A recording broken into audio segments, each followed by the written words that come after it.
The most terrible part of personal growth isn't the work itself. It's explaining your evolution to the people who are most comfortable with the old you. Today I'm sharing some scripts and strategies to help you if you're going through a personal growth phase and need help elegantly explaining it to those that you love, those that are close to you, and do it without completely alienating them. Let's start with the pre-conversation preparation. Before you have any conversation with someone about your personal growth, you need to be able to answer this one question most people skip. And it's not, what do I want to say? It's, how do I want them to feel? We need to clarify your why. There are 3 levels to your why, or the deeper meaning for this change in your life.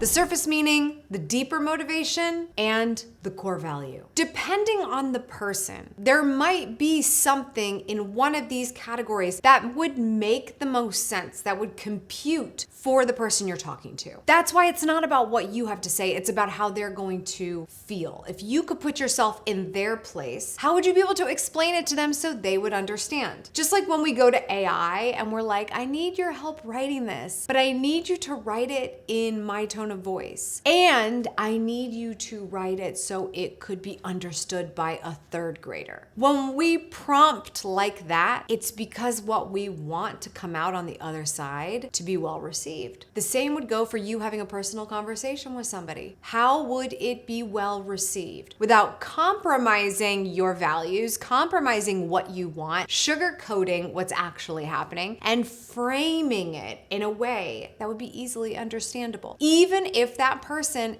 would choose something else, can you frame it so they get it? Something I've experienced a lot is the transition and flow of my brand here. I've been doing video content online and building a career with it for almost 2 decades. I've pivoted my brand online a lot. I've been doing this a long time, so it's natural. When you create video content and people literally understand who you are and what you do because they watch said content, it's something that people are constantly trying to understand. So I can't get on here and expect anyone else to get it unless I can frame it in a way that's understandable. That comes back to me being sure in my why. And anytime I've presented different types of content here, the why I've always come back to is that even if it's a shift for the rest of the world, it feels natural to me. If I could talk about it, if you can't get me to stop talking about it, if I can talk about it for 30 minutes, 45 minutes, an hour. Sometimes I film these videos and I'm like, oh, my bad, Z. That's the name of my video editor. My bad, Z, that file's an hour long. Like, I just don't even know how long I'm going because I love what I do. So my content has to evolve as long as that is still the case, because it means I'm very passionate about it. So I can be sure in my why. And if that is in a good place, then I can do the rest of it, explaining it to the rest of the world. When you're clear in your why, you can prepare to anticipate objections. Objections are a part of life. Everybody barely heard you and still thinks they're righter than you. Have you noticed that? It's fascinating. Excuse me, if you would have heard me, we agree. Crazy. You don't have to be afraid of objections when you remember that it's just that everyone's so excited to tell you what they think. They barely heard you in the first place. All they caught is that things are changing. But figure out what the common objections might be that you can expect. Practice them, rehearse them. When you know you're gonna get something, and guess what? We are so good at rehearsing this. We will practice failure in our head so many more times. It's like a dream on repeat compared to the actual goal, the best case scenario happening. We don't have that memorized as well. It's crazy. But you can practice. Practice those objections that are gonna come your way and go, you know, I thought you might say that. How will you respond then? By the way, that little preface, I thought you might say that, is interesting for 2 reasons. 1, it buys you time. And 2, because I know you're thinking, you're like, I thought you might say that. It buys you some time. But 2, it makes you sound more prepared. It makes you sound like you were prepared for this conversation and that you were willing to go play ball, to get in the ring with this person, to fight for what's important to you. You don't have to fight that hard if they're not actually your opponent. If they're in the cheap seats, it's even better when you're like, thought you might say that. By the way, just it's quite the dig. It's quite the dig, because it's like, what do you mean you thought I might say that? What does that mean? Oh, don't worry. Lots of people have said that to me. This is all part of practicing and getting used to objections. You should know they're coming. Us in business, we know objections are coming. We know because that's sales. Everybody's got an objection. They usually happen after they've heard the price. You know it's going to happen. If you don't prepare for them, you're not good at what you do. So the same goes for you making decisions in your life. You made a decision in the price of your product. You made a decision for your life. You're pivoting. All of those things, objections are going to happen. So the better you practice what they look like, what they sound like, when you get a new one, you go, oh, dang, that's a new one. Brush up on it a little bit. Just prepare. The more prepared you are, the better. You are never over-prepared. Certainly not for a conversation like this that is supposed to elegantly help people understand who you are and what you're excited about. The more versed you can get on that, the better. With a little bit of that preparation, now you can come up with your benefit bridge. We've talked about this before, right? People might know you or be on this island. Let's call it Island A. Right? And you're moving over to Island B, which is very exciting for you. But people on Island A are like, why, where, what? Is it better? Why you going there? I got a problem. I put my roots here. I feel at home here. So for you to get them even remotely interested in checking out that island, you have to bridge the gap. Think about what might be interesting to them in that process. That's really what bridging the gap is. What about Island B would make more sense to them? And this is what we're talking about with the reframe. When I presented to my audience that I was no longer going to talk about how to make videos on this channel, this is a change I made in 2018. It was a conversation of, wasn't that awesome? And also YouTube is amazing and you can still watch all those videos for free anytime you want.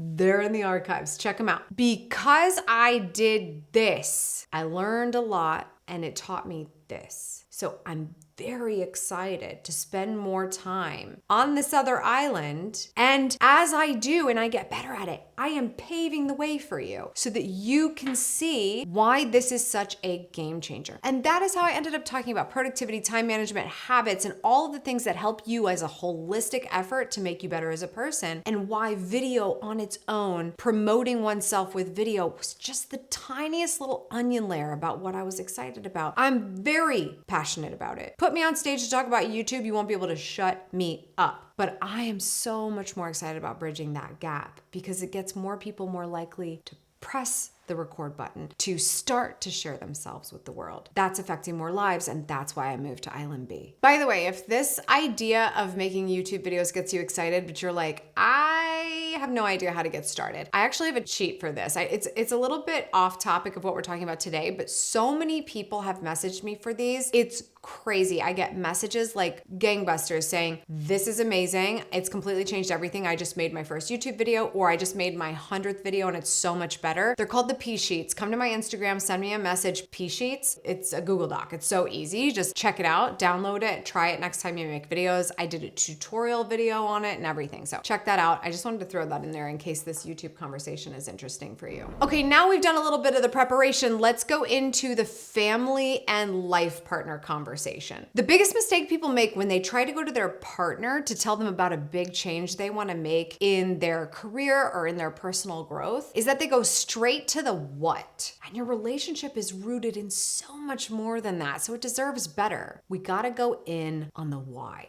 There's a 3-part structure to going into this conversation. Part 1 is the connection. We really want to make the timing and the setting make sense to set the tone for the conversation. Part 2 is a values-based introduction. What values do you share together that help make sense of this entire concept? And part 3 is an invitation to collaborate. When you are partners with someone, your partner is in everything. So there should be some way that they can play a role to support you in this, whether it's very hands-on or more of an accountability standpoint. Let's say you and your family are making the decision that you need to buy a house, and you're really trying to figure out how to do that. Setting the tone with timing and everything to make the connection is that you might bring up to your partner, hey, I know we're working really hard on this and it's been difficult to get to a clear action plan, but I have an idea. Now we go to the values and say, you know how we really want to settle down into our forever home and how we're excited about raising our kids there and that where we live now is very temporary, so we should move on from it. Then you introduce your idea. Oh, I'm gonna side hustle so we can make more money, or I'm gonna change my career a little bit, it's gonna require more hours. I'm going to start presenting myself as an online professional and expert, and that's going to put more attention on us. You introduce the change in the midst of why are we doing this and what's the big goal and how does it matter to your partner? And then finally, does that sound like a good idea to you, and would you be able to help me do it in a small way? You decide if it's small or big or what it is,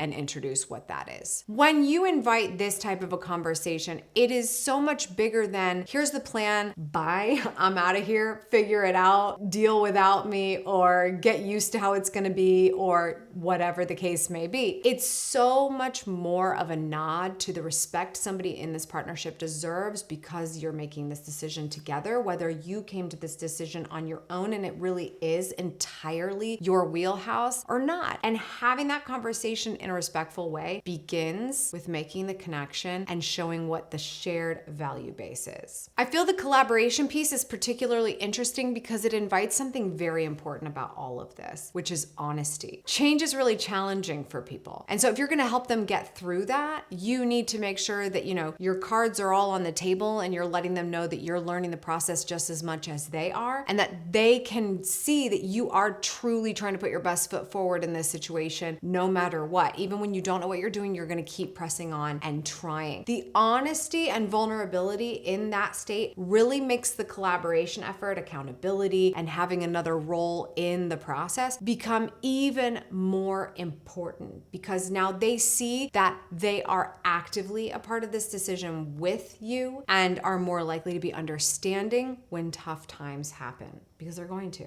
All right, let's talk about the conversation that you'll have with the rest of your family, maybe an extended family or in-laws, and your friends, the people who are close to you, but maybe not as close to you as your internal family and your partner. Your family doesn't need to understand the change you're making. You get to make that decision, but you also get the opportunity to help them see that you are making a change, you are making a decision, and there is a way for them to support. Otherwise, you wouldn't be having this conversation with them. Don't force understanding when you can offer a medium, a venue, a role for them to support, so they feel there's some level of control they can have here that doesn't actually control your decision-making power. We'll start with managing expectations. This is my least favorite subject of all time. I don't care to manage expectations. I don't even think you can manage expectations, because it would insinuate that you can manage or control something like expectations, which are uncontrollable because they are the opinions and thoughts of others. Makes no sense. But you probably, if you've worked in corporate, you've heard managing expectations a lot. So it's something we are at least aware of, that we need to have a conversation with somebody to manage their expectations. What we're actually doing is explaining to them how the world is slightly different than they think it should be. Fun, right? You doing that inner work early on about your why is critical here, because in that, you will start to understand the boundaries you're going to set. There are hard beliefs, there are hard systems that you're going to be on board with because you're so excited about what is happening here. So you have to be able to express boundaries to somebody who doesn't get that, because those are the things they're not going to be able to affect. They're not going to be able to affect what you believe, because you wouldn't be doing this if it wasn't deep rooted into how you feel. So one thing that you can do is give somebody lots of early notice in this conversation that you're going to share something you're very excited about, and you're welcome to hear out their opinions and advice, but you may or may not be taking it into consideration because of where you are in the process right now. It's going to be tough to say that, but I think it's important that you give people an understanding that you have come to a decision.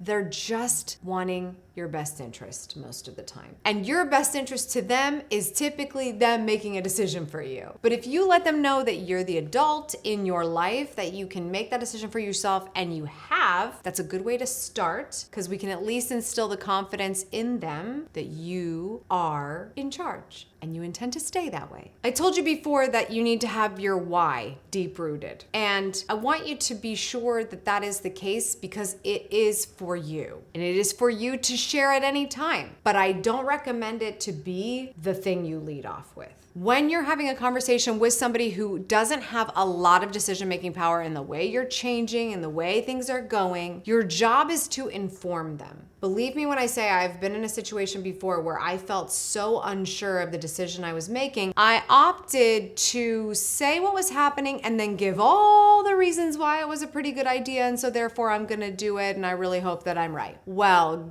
guess what the person who I thought would disapprove of that decision did? Take all of the reasons why I gave and told me why they are not good enough and called it why they feel I'm wrong. Now we can go down the road where my life coach would say that unless the word is actually on the list of feelings, it's not a feeling. So that's an interesting conversation. But if you've given all your reasons why to somebody so that it fills up the space and hopefully makes them get across that bridge, but really was not made for them, it was made for you so they don't get across the bridge because you're just trying to fill the space and hope that they don't interrupt and tell you it's a terrible idea, it's not gonna work. You're still gonna feel pretty crappy about it later when they hold all of your whys against you. Doesn't mean they are invalid, but they were only yours for a reason. When you're telling someone who doesn't have decision-making power what the decision is, you are to inform them of the decision. That's it. And let them know where they can be helpful. And I like that word a lot. Where you could be helpful if you feel so compelled is to do this. When you have people say, oh, but it's always been this way, or this is how it's supposed to be, or this is the right thing to do, or any of that kind of thing, you've got to be prepared for that too. People don't like change for a reason, so they're going to tell you what the status quo is, as if you could forget. Anticipate it. You know it's coming. The people who have known you a long time that are really close to you, they just don't get it because they're still designing your life for you, because they hoped for better for you, they wanted more for you, they still do, and no matter what you do, you could astound them. You could be in the Guinness Book of World Records. They're still going to think they have your better interest at heart and that you should make different decisions. It's just life. So you can actually sit in peace with that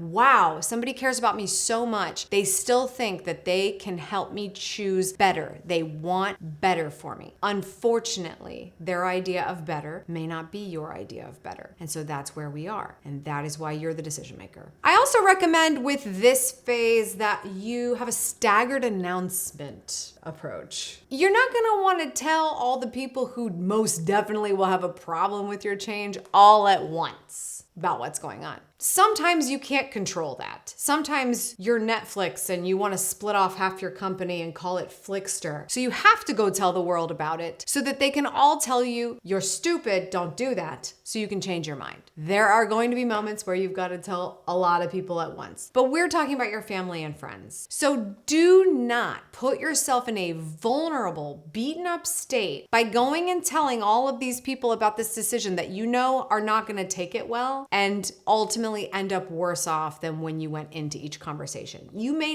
need to rebuild a little after one of them. If it's going to be tough with your dad, give your time to rebuild after that conversation. If it's going to be tough with your best friend, give yourself time to rebuild from that conversation. And do not think you are invincible just because you made a decision and that you're rooted in your why. You are human. Act like it. Now let's talk about your professional network strategy. Professional reinvention requires maintaining your credibility while evolving your identity. It's like changing the wheels on a moving car. And I'm gonna show you how to do it without crashing. The first thing that you need to do is remember to be rooted in your why and what your decision is. Start with the announcement of the decision and be clear and concise about it. If for no other reason that your professional network is kind of like talking to your friends and family, except it also might have to be a sales or marketing move at the same time. So like when I made big changes in my career and I was telling massive thought leaders and mentors and coaches, I'm going from here to here. I needed to anticipate obstacles and objections about all of that and their questions because I knew that they really understood the industry and I knew they really understood who I was as a personal brand. And I knew that they were going to have a lot of questions as to why I would be making that decision. I have to anticipate that. But I also need to remind them that even if they have been in it longer, even if they think they know better, if I've come to a decision I'm very clear on and that I'm sticking with, I need to stick with it. if I don't, this may seem like I'm getting coached up, but if it's someone who's actually more likely to be a customer, potential job, or a client, I'm not getting coached up. They are seeing me as, not really sure I trust her as credible anymore because she seems to be wavering a little bit. What are you talking about? You were the one asking me all kinds of questions that had me wavering, and now you're gonna count that against me? Yes.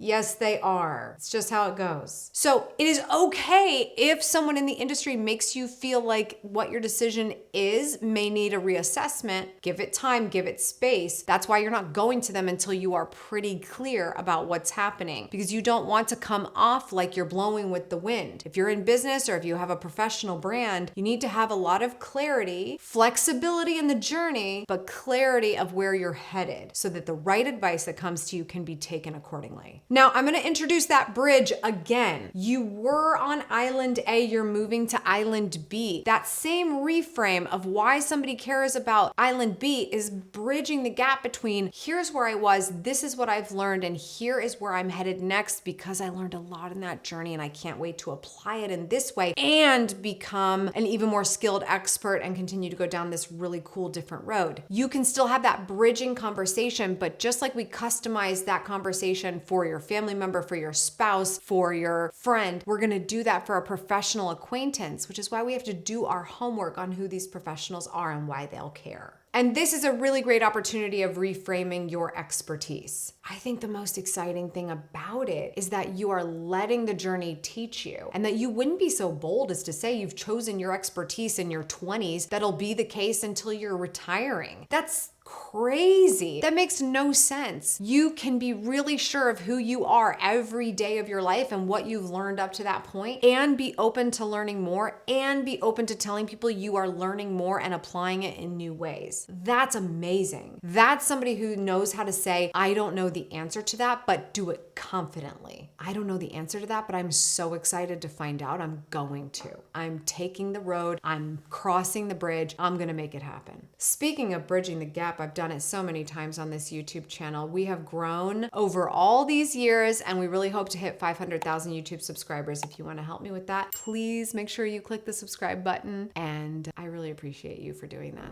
All right, now let's talk about the social media announcement method. Some people hide their evolution from social media. Other people announce it on day one. The trick is strategic transparency. That's what actually accelerates your growth. And this approach has tripled my social media engagement simply by letting people into the process. The thing we all love about social media is not just the fact that we're all in charge of our own press releases. That's actually the thing that you might be thinking this is about. I've got to make some grand announcement. You actually don't. You're making a grand announcement when you show up a bit understated. What this is behind the scenes. Maybe it's day one of your fitness journey. Cool. Do you need to sit on Instagram stories and talk about it being day one of your fitness journey? I guess you could, that's fine. But what if you don't go the next day, or the next day, or the next day? Even if your audience is like, hey, I thought you said you were going every single day. Now, some people might find that to be really strong accountability that will help them to go, which is why this tactic would work great for them. I'm more of a fan of just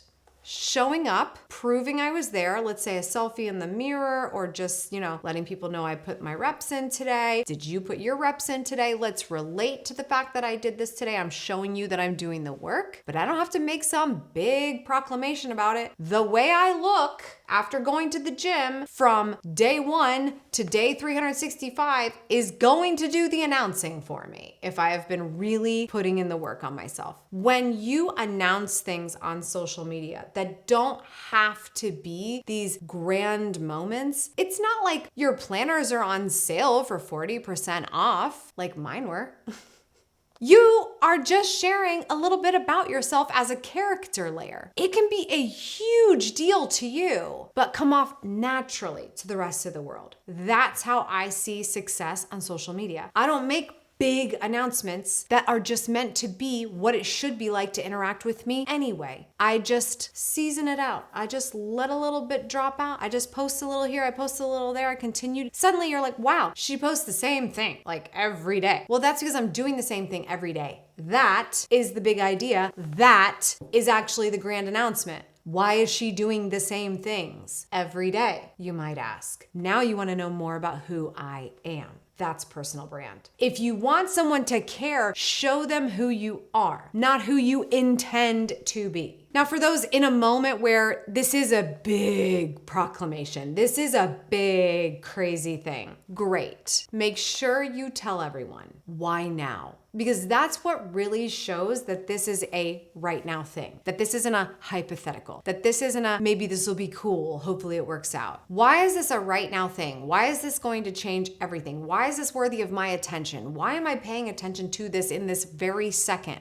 Why now? Why are you ripping this Band-Aid off? Why is there a major pivot? Why have you suddenly ripped your skin off? You can't pretend anymore. Why now? People want to know that. Do you know how motivating it is for someone when they get to hear that reason? Why right now is better than tomorrow? Why right now is better than yesterday? It not only makes you feel better if you have to make a really big announcement, but it helps other people feel like they're also in your place and relate to that in the ways that they know they should be making a right now decision. And since I'm the boundary queen, I just want to share some go-to phrases that will be really helpful for you when you are setting boundaries in a verbal way with people who just need to hear you out for what is happening. Let's say somebody just does a little bit of casual undermining of your decision. Here's what you can say. I appreciate that's how you see me, but here's what I've decided. When someone directly challenges you, here's what you can say. I understand this seems different from what you're used to, and I'm committed